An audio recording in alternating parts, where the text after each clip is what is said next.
Hello friends, welcome to exam how. स्वागत करते हैं हम आपका एग्ज़ाम हाउ में। जैसा कि आपको पता है, मशीन डिज़ाइन का सेशन हमारा चल रहा है, प्रैक्टिस क्वेश्चन, जिसमें हम कंटिन्यू कर रहे हैं। आज ये 5वां वीडियो है, जैसा आप थंबनेल पे देख रहे हैं। तो आज हम जॉइंट्स के बारे में डिस्कस करने वाले हैं, उसके बारे में हम क्वेश्चंस देखेंगे।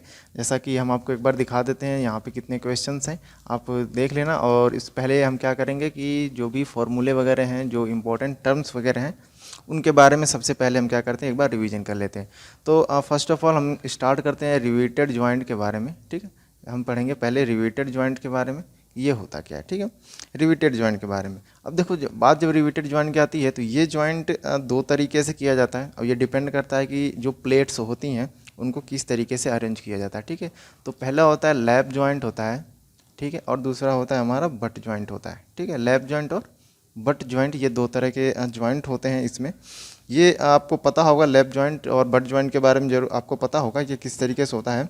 जो इम्पोर्टेंट चीज़ है वो ये है कि जो टर्म्स इसमें यूज होते हैं, तो सबसे पहले हम क्या करेंगे कि उसको देखेंगे। जैसे कि पिच होता है, बैक पिच होता है, डायगोनल पिच होता है, मार्जिन होता है। तो इन सब चीज़ों के बारे में पहले हम एक थोड़ा सा इसका देख लेते हैं किस तरीके से ये चीज़ें होती हैं। तो बना देते हैं एक फिगर इस तरीके से। ठीक है, ये हो गया फिगर, हमने बना दिया। और इसको हटाते हैं, यहाँ पे एक प्लेट और लगा देते हैं इस तरीके से। ऐसे दो प्लेटें हैं जिनको हमने रिवेट किया हुआ है। ठीक है, इस तरीके से रिवेट किया हुआ है। और यहाँ पे हम एक रिवेट लगाते हैं, यहाँ पे लगाते हैं, यहाँ पे लगाते हैं, ऐसे लगाते हैं, फिर ऐसे। तो पूरे 6 रिवेट्स हमने इसमें लगाए हैं।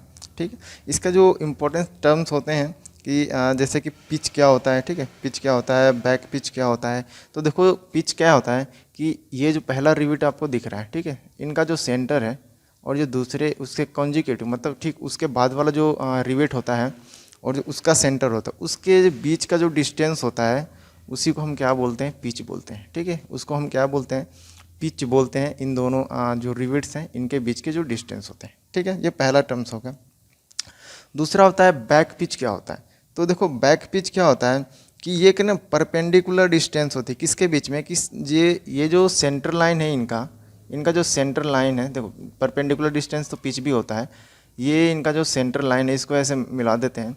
अब इनके बीच का जो डिस्टेंस होता है, ठीक है, इनके बीच का जो डिस्टेंस होता है सक्सेसफुली, मतलब कि जैसे ही पहली जो रिवेट की लाइन है, ठीक उसके बाद जो दूसरी रिवेट की लाइन आ रही है, उसको, उन दोनों के बीच के जो डिस्टेंस होता है उसको हम क्या बोलते हैं, इसको हम बोलते हैं बैक पिच। ठीक है, पी के नीचे हम क्या लिखते हैं, बी लिख देते हैं।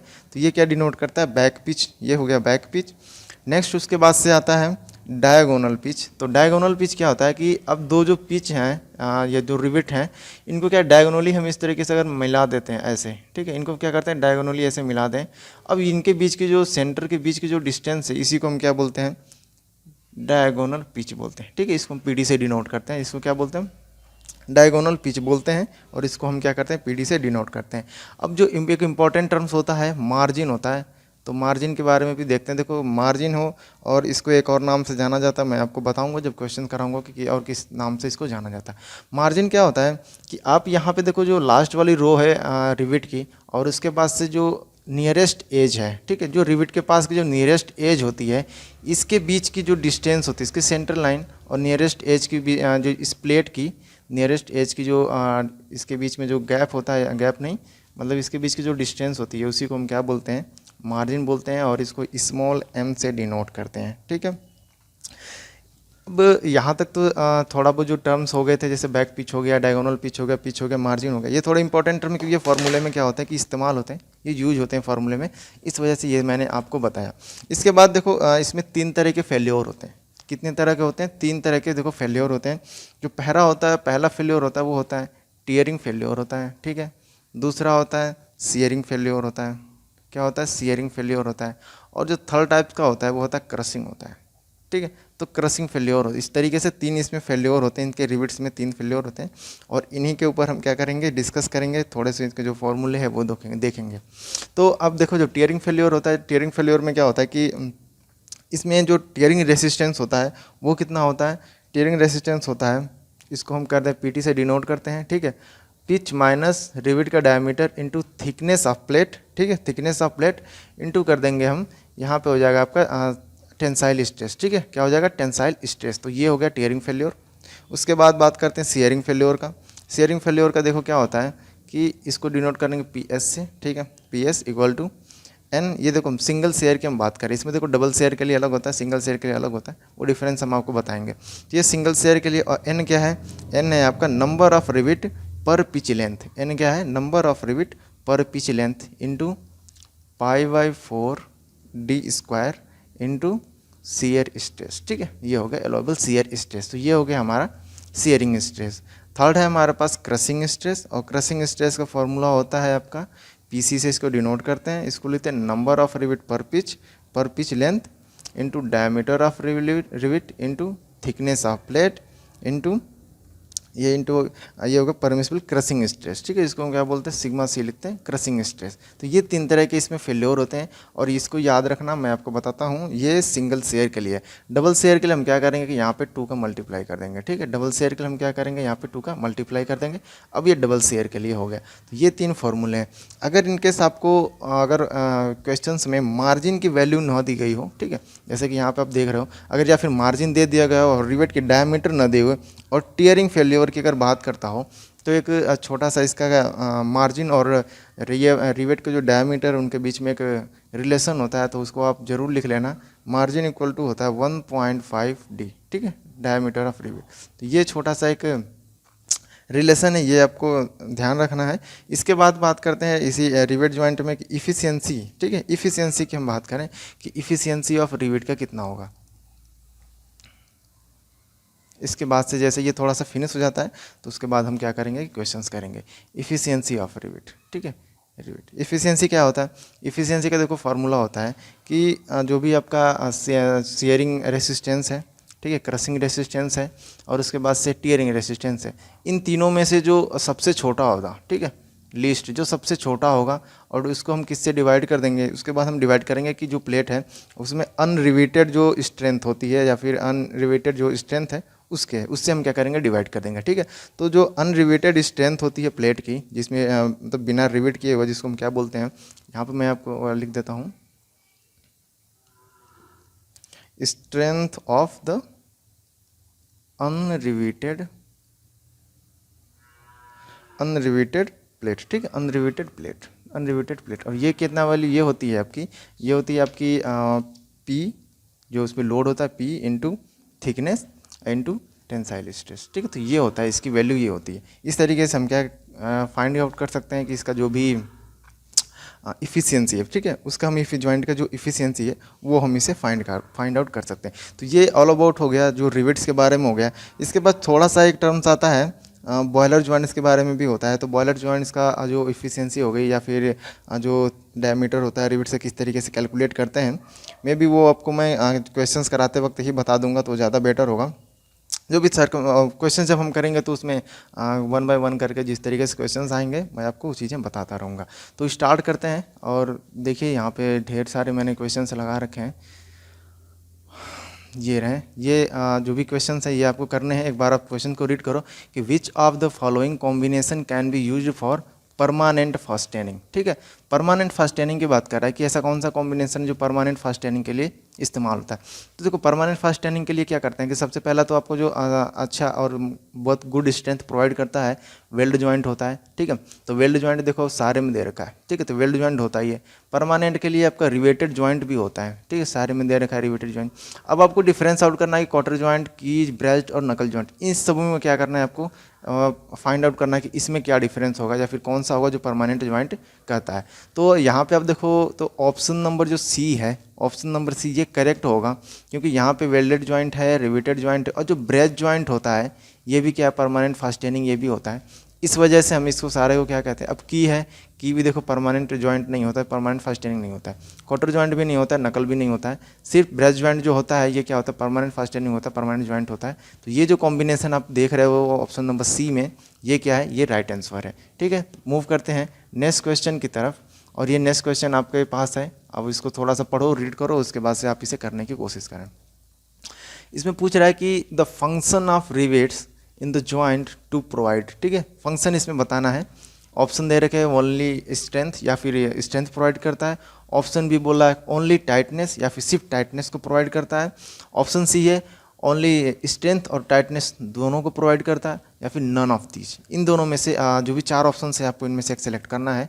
तो अगर आप इसे कर लिए होगे तो आप कमेंट करते जाओ, तो ताकि हमें भी पता चले कि आप लोग काफ़ी इंटरेस्ट ले रहे हो। इससे भी अच्छी अच्छी चीज़ें हम आपको प्रोवाइड कराते रहेंगे, अच्छे अच्छे कंटेंट प्रोवाइड कराते रहेंगे। और आपको वीडियो पसंद आ रहा हो तो इसको लाइक कर लेना और चैनल को सब्सक्राइब जरूर कर लेना अगर आपने अभी तक नहीं किया तो। इसमें देखो जो हम रिवेट जॉइंट होता है वो स्ट्रेंथ तो प्रोवाइड करता ही करता है, टाइटनेस को भी प्रोवाइड करता है, मतलब एक लीक प्रूफ जॉइंट भी देता है। ठीक है, वही टाइटनेस हो गया, लीक प्रूफ जॉइंट भी देता है।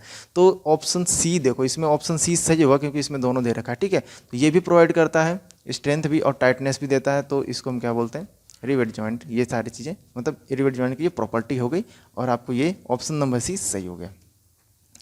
अब यहाँ पे देखते हैं ये जो क्वेश्चन है, इसमें कह रहा है कि hot riveting and cold riveting are used for. ठीक है, hot riveting and cold riveting are used for. आपको ये सीरीज़ देखने से पहले आप रिवेटेड जॉइंट के बारे में, और इससे पहले मैं आपको बता देता हूँ कि रिवेटेड जॉइंट के बारे में आप देख लेना, उसके बाद से आप वेल्डेड जॉइंट के बारे में देख लेना, उसके बाद बोल्टेड जॉइंट, 3 जॉइंट के बारे में आप देखना, और 3 जॉइंट के बारे में आप देख लो, उसके बाद से हम आपको उसके आगे भी बताते रहेंगे।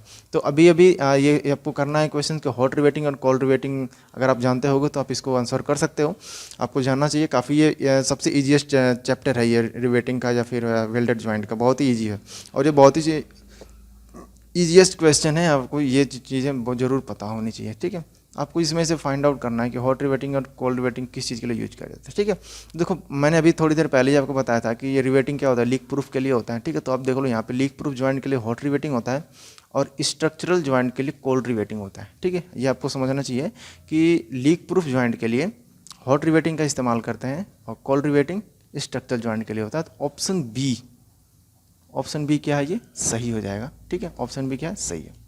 नेक्स्ट क्वेश्चन कह रहा है diagonal pitch is considered for. मैंने आपको इसका डायगोनल पिच का डेफिनेशन आपको बताया है कि diagonal pitch is consider for. Diagonal pitch जो होता है वो किसके लिए कंसीडर किया जाता है, तो कुछ सिंगल रिवेटेड लैप जॉइंट के लिए तो नहीं कर सकते हैं क्योंकि उसमें क्या आ जाएगा, पिच आ जाएगा आपका। ठीक है, तो सिंगल जॉइंट के लिए हम नहीं कर सकते हैं। डबल रिवेटेड लैप जॉइंट के इसके लिए भी हम नहीं कर सकते हैं। ये आता है आपका जिग जैग जॉइंट जो होता है, मतलब कि आप कभी रिवेट इस तरीके से लगा रखे हो, कोई इस तरीके से। ठीक है, तो उसमें क्या होता है, ये कंसीडर होता है डायगोनल पिच। ठीक है ना, तो इस तरीके से आप चीज़ें समझ सकते हैं। तो आप ऑप्शन नंबर जो सी है ये सही होगा, जिग जैग रिवेट जॉइंट के लिए किया जाता है। ठीक है, ये ऑप्शन सी है, सही है। नेक्स्ट क्वेश्चन आप इसको करो। नेक्स्ट क्वेश्चन आप कमेंट भी करते रहें और वीडियो पसंद आया तो आप इसको लाइक जरूर कर देना। कल्किंग प्रोसेस इज यूज्ड फॉर। देखो कल्किंग और फोल्डिंग 2 प्रोसेस होते हैं जिससे हम क्या करते हैं कि जो रिवेटेड जॉइंट होता है उसको हम क्या करते हैं कि लीक प्रूफ बनाने के लिए ये 2 प्रोसेस करते हैं। ठीक है, अब इन दोनों प्रोसेस में क्या है ना कि बोथ आर तो मच सिमिलर, बहुत ही थोड़ा सा स्लाइटली सा डिफरेंस होता है। तो इसमें आपको बताना है कि जो कल्किंग प्रोसेस होता है किसके लिए यूज किया जाता है। तो आप इसका आंसर करो, कल्किंग प्रोसेस किसके लिए यूज किया जाता है।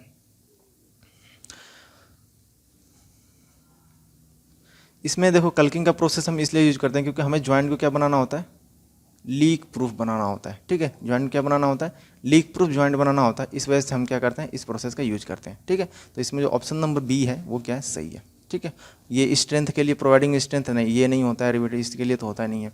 तो आप सिंपल से यही एक ऑप्शन लग ही रहा है सही, यही ऑप्शन है, मेकिंग जॉइंट लीक प्रूफ। ठीक है, कल्किंग और फल्किंग दोनों प्रोसेस ये इसीलिए किया जाता है। नेक्स्ट क्वेश्चन आप देखो कि let N1 be the number of rivet. ठीक है, क्या पूछ रहा है, let N1 be the number of rivets under shear and N2 be the number of rivet under crushing, then which of the following show the correct relationship between N1 and N2। देखो इसमें ये पूछ रहा है कि जो number of rivet हैं shear में और नंबर ऑफ रिवेट हैं आपके क्रसिंग में। ठीक है, जो क्रसिंग स्ट्रेंथ हम कैलकुलेट करते हैं उसमें पूछ रहा है कि जो नंबर ऑफ रिवेट के बीच में डिफरेंस या फिर रिलेशन क्या होता है, ये रिलेशन पूछ रहा है। तो आप इस चीज़ को याद रखना है, फिर स्टार पॉइंट लगा लेना कि जब भी बात करें आपका कि सीयर के लिए अगर पूछे और क्रसिंग के लिए पूछे, ठीक है, तो दोनों में क्या होता है कि इक्वल होता है, मतलब N1 क्या होगा, N2 के इक्वल होगा। तो देखो इसमें ऑप्शन सी देखो आप, ये यहाँ पे सही है। ठीक है, दोनों प्रोसेस के लिए आप याद रखना, इन 2 प्रोसेस को आपको याद रखना है कि सीयर के लिए और क्रसिंग के लिए दोनों के लिए जो नंबर ऑफ रिवेट्स होते हैं ना वो इक्वल होते हैं, सेम होते हैं। ठीक है, अब इसको स्टार मार्क करके लिख लेना। नेक्स्ट क्वेश्चन की तरफ मूव करते हैं। अब ये थोड़ा सा न्यूमेरिकल क्वेश्चन है और इसके क्या कि ये आप डेटा लिख लो यहाँ पे, इंटरनल डायमीटर आप लिख लो बॉयलर सेल का, उसके बाद थिकनेस ऑफ बॉयलर सेल का लिख लो, पिच लिख लो रिवेट का, और उसके बाद ये 3 क्वेश्चन होंगे। देखो पहला क्वेश्चन यहाँ पे है, दूसरा यहाँ पे और तीसरा यहाँ पे। ये 3 क्वेश्चन है जो आपको इसी में करने हैं, इसी डेटा के अकॉर्डिंग करने हैं, ठीक है। तो अब ये पूछ रहा है कि based on the above data what will be the number of rivets in one row. एक रो में ये पूछ रहा है कितने रिविट्स होंगे। इसका मैं आपको फॉर्मूला बता देता हूँ कितना होता है। तो अगर हम बात करें कि number of rivets in one रो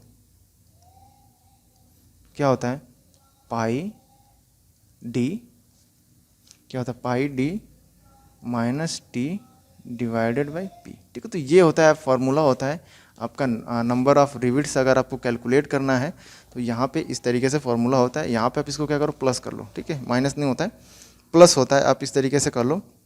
और ये पिच है, P1 क्या है, ये पिच है, और D क्या है आपका जो सेल का जो इनर डायमीटर है वो होता है, ठीक है। जो बॉयलर सेल है उसका इनर डायमीटर होता है, ये D होता है। और T क्या है कि थिकनेस है, जो डायमीटर जो प्लेट यूज की गई है उसकी थिकनेस है, ठीक है। तो ये थिकनेस है। तो यहाँ पे आपको देखो कि बॉयलर सेल की थिकनेस दे रखा है 15 mm, और यहाँ पे सारा मतलब सारी वैल्यू दे रखी है, आपको क्या करना है, बस पुट कर देना है, ठीक है। तो क्या अब हमें क्या फाइंड आउट हो जाएगा, हमें नंबर ऑफ रिविट्स हमें क्या हो जाएंगे, फाइंड आउट हो जाएंगे।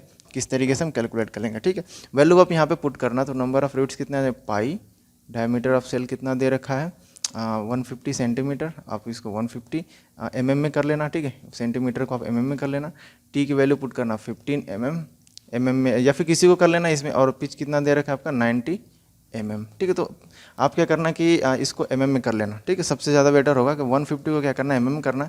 और जब इसको कैलकुलेट करोगे तो कैलकुलेट करने के बाद से आपको जो ऑप्शन आएगा वो क्या हो जाएगा, सही ऑप्शन होगा, और आप उसको कर लेना। अगर आप इसको कैलकुलेट कर चुके, थोड़ा सा टाइम ले लो, कैलकुलेट करो। अगर कैलकुलेट करने के बाद से अब मैं वो कमेंट करो, उसके बाद हमें बताओ कि कितना इसका आंसर होगा, ठीक है। तो ये चीज़ आप करो, आपको थोड़ा सा टाइम दिया जाता है, आप इसको करो।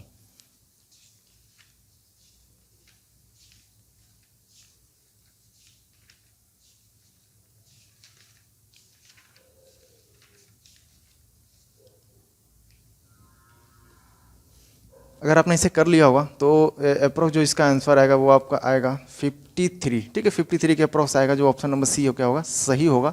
आप इसको कर लेना, खुद से कर लेना। बस आपको करना क्या है, जो सेंटीमीटर है आप इसको mm में कन्वर्ट कर लेना, बाकी सारी डायमेंशंस क्या है, सही है, ठीक है। तो 150 सेंटीमीटर को आपको किस में कन्वर्ट करना है, mm में करना है, बाकी आप कैलकुलेशन करना, और उसके बाद से आपको 53 आंसर आ जाएगा।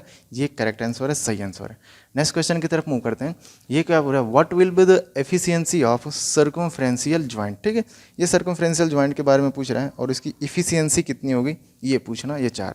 तो देखो अगर हम बात करें कि सर्कमफ्रेंशियल इफिशिएंसी की अगर हम बात करें तो जो उसका फॉर्मूला होता है, ठीक है, ये बॉयलर सेल की बात कर रहा है, ठीक है, सर्कमफ्रेंशियल ज्वाइंट में बॉयलर सेल की। तो जो इफिशिएंसी होता है सर्कमफ्रेंशियल ज्वाइंट का वो होता है आपका P minus D divided by P, ठीक है। क्या होता है, P minus D divided by P, और जहाँ पे P क्या है, पिच है, P क्या है, पीछे। अब यहाँ पे देखो कि सिर्फ क्या इसमें क्या क्या डेटा क्या क्या दे रखा है, पिच के बारे में शायद नहीं दे रखा है, पिच दे रखा है और डायमीटर भी दे रखा है, मतलब डेटा इसमें दे रखे हैं सारे।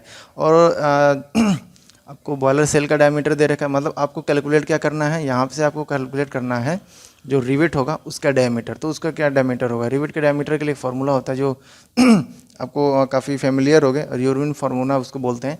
तो 6√T, ठीक है, टी ये क्या बॉयलर सेल की थिकनेस है। तो इसमें आप पुट करो तो 6 थिकनेस कितनी है, थिकनेस आप देखो यहाँ पे दे रखा है 15 mm है, तो यहाँ पे पुट कर दो 15 mm, ठीक है। यहाँ से अब इसका डायमीटर निकालना, डायमीटर निकालने के बाद से जब आप पुट करोगे तो पिच हमारे पास दे रखा है जो क्या 19 mm है। डायमीटर अगर आप कैलकुलेट करोगे तो आएगा 23.23 डिवाइडेड बाई आपको कर देना है 90, ठीक है, पिच से डिवाइड कर देना, पिच से पिच कितना 90 mm। तो इसका जो आंसर आएगा वो आपको अप्रोक्स आ जाएगा 74.18% आ जाएगा, ठीक है। इसमें आप 100 का मल्टीप्लाई कर देना, ये हो जाएगा, तो क्या आ जाएगा, परसेंटेज में ये वैल्यू आ जाएगी, ठीक है। 74% के ये अप्रोक्स दे रखा है, मतलब ऑप्शन नंबर ए जो है ये हमारा क्या है, करेक्ट आंसर है। ये आंसर क्या है, करेक्ट है। नेक्स्ट क्वेश्चन दे रखा है, what will be the total number of rivets for the circumferential joint if the number of row is 7, ठीक है। ये क्वेश्चन भी आपको क्या करना है कि वो डेटा सही करना है, जैसा मैंने आपको बताया था 3 क्वेश्चन थे, और आपको इन्हीं तीनों क्वेश्चन क्या करना है कि उसी से डेटा लेकर के करना है। तो यहाँ पे देखो, अगर मैं थोड़ा सा आपको बताता हूँ कि नंबर ऑफ़ रो अगर आपको फाइंड आउट करना है तो कैसे करोगे। एक फार्मूला है छोटा सा, आप इसको थोड़ा सा रिमेंबर करना। Number of row equal to होता है टोटल नंबर ऑफ रिवेट, ठीक है। टोटल नंबर ऑफ रिवेट को डिवाइड किससे कर देना, number of rivet in one row से, ठीक है। वन रो में, एक रो में जितनी रिवेट है उससे डिवाइड कर देना। तो number of rivets in one row, ठीक है। इस तरीके से आप इसे करना। हमें क्या फाइंड करना, number of rivets find, total number of rivet find करना है। तो नंबर ऑफ रो कितना दे रखा है, 7 दे रखा, आप यहाँ पे 7 पुट करो। हमें ये फाइंड करना है टोटल नंबर ऑफ रिवेट, मान लेते हैं ये x है, number of rivet in one row, ठीक है। अब number of rivet in one row कितना है, ये आपको क्या करना पड़ेगा, देखना पड़ेगा। तो number of rivet in one row देखो कहीं दिया होगा, हमने अभी कैलकुलेट किया, यहाँ पे देखो आप कैलकुलेट किया है कि what will the number of rivet in one row, ठीक है। वन रो का हमने क्या किया, कैलकुलेट किया, कितना आया 53 आया। तो आपको क्या करना है, यहाँ पे वैल्यू पुट कर देनी है, कितनी 53, और ये आपका हो जाएगा 3 7 21, और उसके बाद से 7 5 35, 35 1 36, ठीक है। तो सॉरी 2 होगा ना यहाँ पे, ठीक है, 3 7 21 2 37, तो आपको मिल जाएगा, सॉरी क्या मैं लिख रहा हूँ, 371 आएगा, ठीक है। जब इसका मल्टीप्लाई करोगे 371 आएगा, और ये क्या हो जाएगा, हमारा आंसर हो जाएगा। तो ऑप्शन डी आप देखो, ये क्या है, करेक्ट आंसर है। और इसके बाद से अब ये जो मैंने आपको बता रखा है, आप इस पर थोड़ा सा ध्यान देना, और मिलते हैं उसके बाद नेक्स्ट वीडियो में मिलेंगे अच्छे और इससे बेहतर क्वेश्चन के साथ मिलेंगे, इसी तरीके से क्वेश्चन चलेंगे। और अगर आपने अभी तक इस वीडियो को लाइक नहीं किया तो वीडियो को आप लाइक कर लें। चैनल को अगर आपने सब्सक्राइब नहीं किया तो आप चैनल को पहले सब्सक्राइब कर लें, और बेल आइकन को वगैरह जो भी आप क्लिक कर लेना, ताकि जब वीडियो अपलोड हो या फिर वीडियो जब वहाँ पे हम डालें तो आपको क्या हो, उसका नोटिफिकेशन मिल जाए। तो आज के लिए इतना ही रहने देते हैं, मिलते हैं नेक्स्ट डे।